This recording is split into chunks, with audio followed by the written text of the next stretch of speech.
మీ మోకాల నొప్పులకు ఎటువంటి సర్జరీ లేకుండా ఎపియాన్ పెయిన్ క్లినిక్ అందిస్తున్న అత్యాధునిక చికిత్స. Welcome to Suman TV. Right now మనతో పాటు ఉన్నారు డాక్టర్ లక్ష్మీకాంత్ గారు, గ్యాస్ట్రోఎంట్రాలజిస్ట్. సార్తో మాట్లాడతాం. ఏంటండి, మటన్ హ్యాపీగా తింటున్నారా? రెడ్ మీట్ కూడా తినండి తినండి అని చాలా మంది చెప్తున్నారు. తింటూ వెళ్తున్నారా? మరి ఎంతవరకు తినాలి? దానివల్ల ఏంటి ప్రయోజనాలు?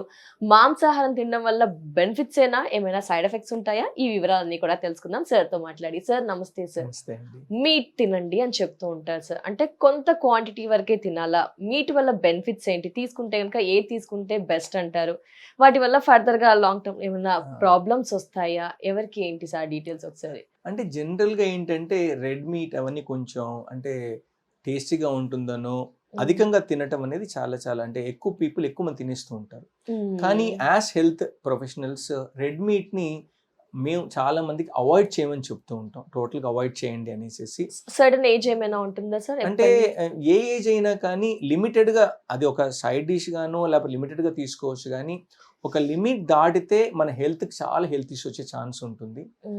మెయిన్గా ఏంటంటే ఇప్పుడు ఈ రెడ్ మీట్లో మటన్ కానీ బీఫ్ కానీ ఇవి ఏంటంటే వీటిలో ఉన్న ఫ్యాట్స్ హాని కలిగే ఛాన్సెస్ చాలా ఎక్కువగా ఉన్నాయి.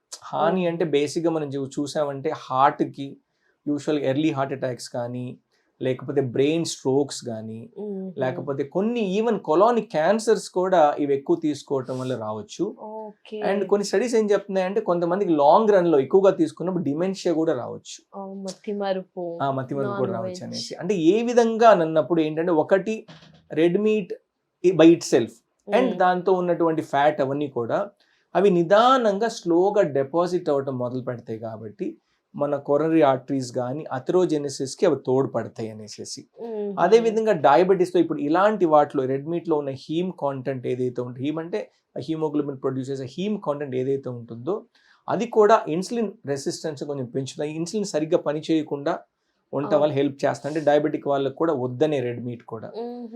అదే విధంగా ఇప్పుడు ఎప్పుడైతే ఈ డిపాజిట్స్ అనేవి రక్త కణాల్లో డిపాజిట్ అవుతాయో స్ట్రోక్ అలా రావచ్చు. అదే విధంగా ఇప్పుడు ఇవంతా కూడా మన వేరియస్ డైట్ కంటెంట్ తో వెళ్ళి మన కొలాన్ లో వెళ్తున్నప్పుడు ఇరిటేట్ అయ్యి కొలానిక్ క్యాన్సర్స్ ఇవి రావచ్చు. సో ఇలా చాలా స్టడీస్ లో అంటే ఇప్పుడు ఏమంటారంటే ఇప్పుడు రెడ్ మీట్ తీసుకోండి మీరు ఈ విధంగా న్యూట్రియంట్స్ అన్ని వస్తాయి అని చెప్తారు. కానీ గుడ్ కొలెస్ట్రాల్ కూడా అన్ని ఉంటాయి. గుడ్ కొలెస్ట్రాల్ దీని వల్ల రాదు రెడ్ మీట్ లో, బట్ హెల్తీగా అన్ని ఉంటాయి కదా అంటే ఇప్పుడు తీసుకోవచ్చు అని. కానీ ఎవిడెన్స్ ఏం చెప్తుందంటే ఇవి మంచి ఫుడ్ లో కూడా ఉంటాయి, వీటి కోసం మీరు ఈవెన్ వెజిటేరియన్ ఫుడ్స్ లో కూడా ఉంటాయి, దీనికోసం మీరు వెళ్ళాల్సిన అవసరం లేదు. మీరు రక్తం పెరగాలని మటన్ తినాలని వెళ్ళాల్సిన అవసరం లేదు. You can take other products because ఈ మీట్ని లిమిటెడ్గా తీసుకోవడం చాలా మంచిది. చాలాసార్లు ఏంటంటే ఇప్పుడు కొంచెం వెస్టర్నైజేషన్ వల్ల ఈ మీట్ని ప్రాసెస్ చేసి మనకి ఇస్తూ ఉంటారు, సాసేజెస్ అని బెకాన్ అని ఇవన్నీ. వాటిల్లో ఏంటంటే ఇంకెక్కువ టాక్సిన్స్ ఉంటాయి కాబట్టి లాంగ్ రన్లో ఇంకా ఎక్కువ సైడ్ ఎఫెక్ట్ వచ్చే ఛాన్స్ ఉంటాయి. ఈ ప్రిజర్వేటివ్స్ కూడా మనకు అనేకమైన other side effects, renal side effects కానీ మన స్ట్రోక్ కానీ రావచ్చు. అందుకని ఇలాంటి ప్రాసెస్డ్ మీట్స్ని కూడా అవాయిడ్ చేయడం చాలా మంచిది. అంటే ఇప్పుడు న్యాచురల్ గా తీసుకుంటున్నాము, ఓకే, దానిలో కొన్ని సైడ్ ఎఫెక్ట్స్ వస్తుంది, లిమిటెడ్ గా తీసుకుంటున్నాం, దాన్ని మళ్ళీ ప్రాసెస్ చేసినప్పుడు ఇంకా ప్రాబ్లం వస్తుంది.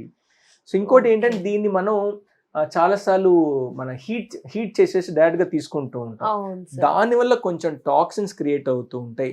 ఆ టాక్సిన్స్ వల్ల కూడా అంటే ఇప్పుడు మనం అంటే గ్రిల్డ్ అంటారు, గ్రిల్డ్ చేస్తున్నప్పుడు దానిలో ప్రొడ్యూస్ చేసే కొన్ని టాక్సిన్స్ కూడా మనిషిగా మనకి సైడ్ ఎఫెక్ట్ క్రియేట్ చేయొచ్చు, కొన్ని సిచ్యువేషన్స్ లో క్యాన్సర్స్ కూడా క్రియేట్ చేయొచ్చు అనేసి. సో అంటే మనం ఓవరాల్ గా చూసుకున్నప్పుడు లిమిటెడ్ గా తీసుకున్నంత వరకు పర్వాలేదు, కానీ రెగ్యులర్ గా నేను అదే తీసుకుంటాను, అది నా స్టేబుల్ డైట్ అనుకున్నప్పుడు తప్పకుండా సైడ్ ఎఫెక్ట్స్ ఉంటాయి. సైడ్ ఎఫెక్ట్స్ అనేది మెయిన్ గా మనం ఏంటంటే ఇప్పుడు మనకు ఒక ఏజ్ వచ్చిన తర్వాత మెయిన్ గా we are worried about heart attack కానీ స్ట్రోక్ ఒకటి చాలా భయము, మన డయాబెటిక్ పెరుగుతున్నప్పుడు మనకి ఏమన్నా వచ్చేస్తుందా అని కూడా చాలా క్రిటికల్ గా మనం థింక్ చేస్తూ ఉంటాం. సో ఇలాంటివి ఇంకొకటి క్యాన్సర్స్, సో ఇన్ని ప్రాబ్లమ్స్ లో మనం ఇరుక్కున్నప్పుడు ఆ ఫుడ్ ని అంత ఇష్టంగా తీసుకున్నా బాగున్నట్టు అనిపించినా దానికి సైడ్ ఎఫెక్ట్స్ ఉన్నాయి కాబట్టి అది లిమిటెడ్ గా తీసుకోవటమే చాలా మంచిది. లిమిటెడ్ అంటే maybe once in a while, or ఇప్పుడు రోజు అదే తిన్నప్పుడు ఇట్స్ బికమ్స్ టాక్సిక్ అన్నమాట. ప్లస్ డైజెషన్ అవడానికి కూడా చాలా టైం పడుతుంది. అంటే డైజెషన్ కన్నా టాక్సిన్ రిలీజ్ చేయాలి. ఇప్పుడు కోలన్ లో దాని వల్ల మనకు కాన్స్టిపేషన్ వచ్చింది అనుకోండి, ఇప్పుడు వెస్టర్నైజేషన్ వల్ల మనకు ప్రాబ్లం ఏంటి, ఇప్పుడు piles, fissures, fistulas, colonic cancers western లో మనకన్నా చాలా ఎక్కువ. మన ఫైబర్ తీసుకున్నప్పుడు అవన్నీ తక్కువ, కానీ మన దగ్గర కూడా ఈ మధ్య కాలంలో కొలానిక్ క్యాన్సర్ నిదానంగా పెరుగుతున్నాయి. ఎందుకు? బికాస్ మన డైట్ మనం కూడా వెస్టర్న్ అయిపోతున్నాం, వెస్టర్నైజ్డ్ ఫుడ్స్, ఫైబర్ తగ్గిపోతుంది. ఇప్పుడు మన డైట్ తీసుకున్నప్పుడు ఎక్కువ vegetarian diet maybe once in a week, once every day తీసుకున్నాం. ఇప్పుడు మనం ఎక్కువగా తీసుకుంటున్నాం, దాంట్లో పాటు ఇవి మటన్, బీఫ్ యాడ్ చేసినప్పుడు ఇవన్నీ కూడా they are not healthy choices కాదు. దీనివల్ల మన బాడీ ఎఫెక్ట్ అవ్వచ్చు, కాబట్టి దీన్ని లిమిట్ చేయటం, వీలైతే అవాయిడ్ చేయటం. ఎందుకంటే ఎన్ని సమస్యలు వస్తున్నాయని తెలిసినప్పుడు అది తెలుసుకోవడం చాలా చాలా ఇంపార్టెంట్. ఎందుకంటే అది టేస్టీగా ఉంటాయి కాబట్టి మనం తినేయాలని అనిపిస్తూ ఉంటుంది. అది మనం మటన్ కూడా తింటూ ఉన్నారు తెలియక, అంటే తెలియక. కానీ అది రెడ్ మీట్ అనేది ఎప్పుడైనా మనకు అన్హెల్తీనే.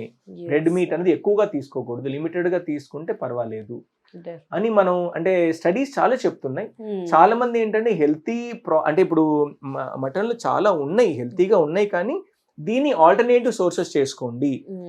ఆ సోర్సెస్ కూడా దీన్నే చూడబాకండి, ఎందుకంటే దానివల్ల లాభం కన్నా నష్టాలు ఎక్కువ ఉన్నాయి, కాబట్టి అవాయిడ్ చేస్తే మంచిది. తీసుకోవటం స్టేబుల్ డైట్ అయి ఉంటే సైడ్ డిష్ గాను లిమిటెడ్ గా తీసుకోండి, దాన్ని ఫుల్ ప్లెడ్జ్డ్ డైట్ లాగా ఎవ్రీడే తినటం అనేది అవాయిడ్ చేయడం మనకు బెటర్. సార్ ఓవరాల్ గా అయితే మీట్ వల్ల ఎలాంటి ప్రాబ్లమ్స్ ఉంటాయో, ఫర్దర్ గా ఎలాంటి ఫేస్ చేయాలో క్లియర్ గా ఇన్ఫర్మేషన్ ఇచ్చేసారు. ప్రస్తుత తరుణంలో చూస్తే కనుక ప్రతి వీకెండ్ మటన్ బిర్యానీకి కూడా ఎక్కువగా ప్రయారిటీ ఇస్తుంటారు, దానికి తోడు కూల్ డ్రింక్స్, ఇంకా చెప్పాలి అంటే కొందరు బియర్స్ అలా కూడా వెళ్తూ ఉన్నారు సార్. మరి ఇంకా ఇవి ఎలాంటి ప్రభావం చూపిస్తాయి మనిషి హెల్త్ మీద?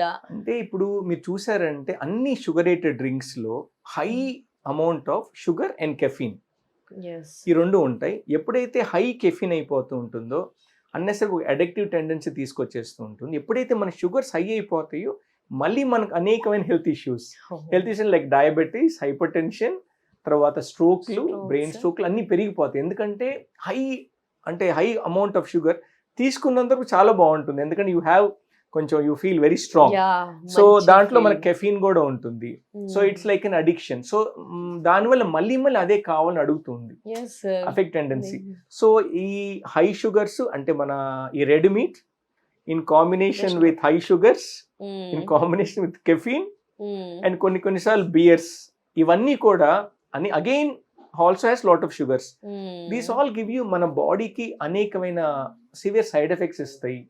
అండ్ సైడ్ ఎఫెక్ట్స్తో పాటు మీరు చూసారంటే లాంగ్ రన్లో ఎర్లీ స్ట్రోక్స్ కానీ, ఎర్లీ హార్ట్ అటాక్స్ కానీ, డయాబెటీస్ తొందరగా రావటానికి కానీ ఇవన్నీ తోడ్పడుతూ ఉంటాయి. సో ఇవన్నీ కూడా once in a while is okay. రెగ్యులర్గా ఇప్పుడు ఎవ్రీ వీక్లో 3-4 టైమ్స్ ఇవన్నీ ఏం తప్పకుండా యంగ్ జనరేషన్స్ మంచిది కాదు, అవాయిడ్ చేయాలి. అండ్ ఎవ్రీబడి షుడ్ నో, అంటే ఇది నాకు హెల్తీ కాదు, నేను దేన్న రెడ్యూస్ చేయొచ్చా అనేసి. ఎందుకంటే మీరు అధికంగా అంత హై షుగర్ తీసుకున్నప్పుడు ఒక రకమైన your addicted to it, fishy with high sugars. And అవన్నీ కూడా మన బాడీలో ఏంటంటే అన్హెల్తీ ఎన్విరాన్మెంట్ క్రియేట్ చేసేసి they are going to create even ఈ కొలానిక్ క్యాన్సర్స్ అవన్నీ కూడా red meat in combination with high sugars, in combination with low fibre, ఇవన్నీ యాడ్ చేసేటప్పటికి we're creating very bad environment for us. ఆ విధంగా చూస్తే anything processed మనం లిమిట్ చేసుకోవాలి. ఇప్పుడు మన modern generation we cannot say ఇది తినద్దు చేయొద్దు అని చెప్తే వాళ్ళు వినే లెవెల్లో లేరు. At least limited and knowing the side effects వల్ల అట్లీస్ట్ మనము మన దినచర్యల్లో we make it once in a while or once in a month, not like every weekend or every week లో 2-3 టైమ్స్. అంటే ఎప్పుడైతే మనం ప్రాసెస్ చేసి మసాలాస్ అని యాడ్ చేసి, మీరు చూసారంటే ఆల్ దిస్ కోలో డ్రింక్స్ లో ఫాస్ఫేట్స్ అండ్ కెఫీన్ ఇంకా మన బాడీలో బోన్ ఇంకా వీకెన్ చేసేస్తాయి. సో అంటే మన మినరల్స్ బోన్ వీకెనింగ్ కూడా తోడ్పడుతూ ఉంటాయి. సో అందుకని అలా షుగరేటెడ్ డ్రింక్స్, మనం షుగర్ కాకుండా అదర్ కెఫీన్, ఇవన్నీ whatever are there, they are all man made and they can cause lot of side effects. అందుకని మన బోన్ స్ట్రెంత్ కూడా అది మంచిది కాదు. అందుకని మనం అవాయిడ్ చేస్తేనే మంచిది. అండ్ ఇఫ్ ఎట్ ఆల్ నాకు అది ఐ లైక్ ఇట్ అంటే limit your whole process so that you can stay healthy. Definitely sir, మాంసాహారం తినాలి అనుకుంటున్నాం సార్, బట్ ఫుల్ క్లారిటీ ఇచ్చారు సార్. ఏంటి ఫర్దర్ గా ఎలాంటి ప్రాబ్లమ్స్ ఉంటాయో తెలియజేసినందుకు thank you so much sir. Thank you.